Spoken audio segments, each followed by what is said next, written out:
Hi, my name is Kristen Nichols, and this is my Module 2 Historical and Contemporary Perspectives assignment.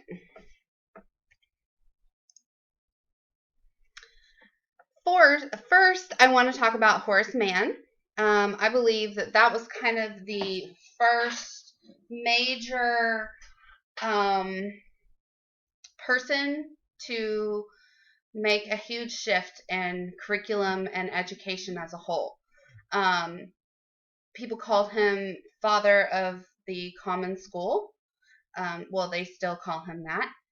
And that basically means, after researching and reading about him, to me, the common school is basically what we call public schools now. In Neiman and Harris, 1992, they said, he spearheaded the common school movement, ensuring that every child could receive a basic education funded by local taxes. This quote is, I got it from a TV movie that PBS made back in 1992, and it's all about the history of education up until that point, obviously. But it discussed a lot about Horace Mann and his impact on changing kind of what the school looks like in education. And I think creating those common schools enabled there to be more streamlined for hiring teachers. I know in the beginning and still today, there's a higher percentage in female teachers. The reasoning then is different than the reasoning now, but it all connects over time. But also, it's important to understand that James Carter is someone who he actually recommended the state-sponsored schools before Horace Mann in the 1820s, but nothing came of that. So it didn't happen until 1838, and it's called the Common School Movement. Now, before this, there was it was a lot, mostly schooling in home. The mothers or the parents doing it, or they had some sort of nanny that traveled around to different homes, like in the colonies and things like that. Rural areas, farmers, they didn't have any type of education. So I think that this was a huge impact because it started the trend of giving more opportunity to the masses and to the majority of population. Then I'm going to kind of skip forward to 2001 when No Child Left Behind, which was put together during the Bush Jr., W. George Bush, his presidential reign, I call it. But so some important quotes that I got in researching about this were Klein, 2015, explained, No Child Left Behind was the product of a collaboration between civil rights and business groups, as well as both Democrats and Republicans on Capitol Hill and the Bush administration, which sought to advance American competitiveness and close the achievement gap between poor and minority students and their more advantaged peers. Also, so then I first want to discuss this. So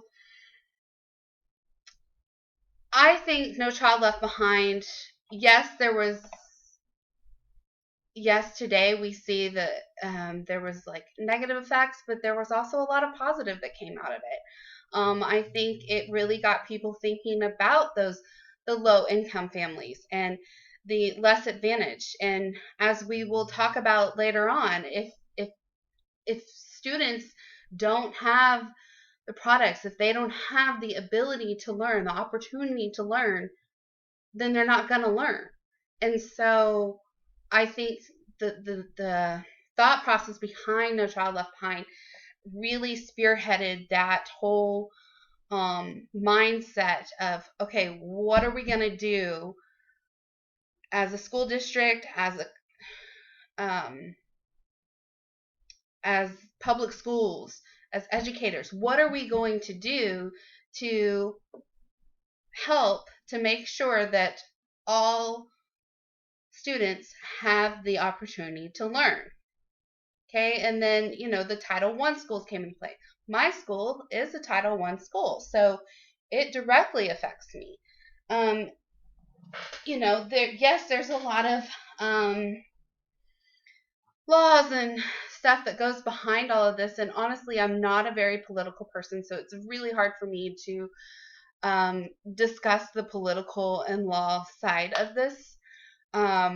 I prefer to just focus on the impact in education. And then of course, I want to talk about No Child Left Behind also had an effect on my specific content. So Klein 2015 wrote, and others say its emphasis on math and reading tests has narrowed the curriculum, forcing schools to spend less time on subjects that aren't explicitly tested, like social studies, foreign language, and the arts. So I'm a facts teacher, and notice how they don't even mention facts. I mean, most of the time that's not even mentioned. Later on, the Jacobs book, the textbook, it doesn't give that as an option, but I still chose to discuss that because that is my content, and that is what's important to me, and I want to learn and grow in my content. Now, there was also the whole technology shift. No Child Left Behind happened, and then technology really skyrocketed. In the 1900s, a lot of inventions, a lot of things were invented, but then I personally feel like, because I was in high school and college in the early 2000s, and the shifts in the phones, and then the iPads, and the computers changing, and everything is just so virtual. But my point with this second quote is that we have to remember the impact that things in our past had on all content areas, not just the ones that we consider the core curriculum, which is language arts and math. Now, there are state testing for social studies and science now, KELPA, but not the MAP testing. So, and I do know that No Child Left Behind has been challenging for those teachers who do teach the content that have to do the testing, and a lot of their work is based off of their students' test scores. But I think it's kind of going away from that, honestly, and I think psychology comes into play a lot now. I think child development and child psychology and the development of the brain, I think all of that has really come into play now, and I think there's going to be a huge shift soon, especially with the COVID-19 creating another shift. So that is those are the two main things that I chose to discuss for the historical point of this assignment. Thank you.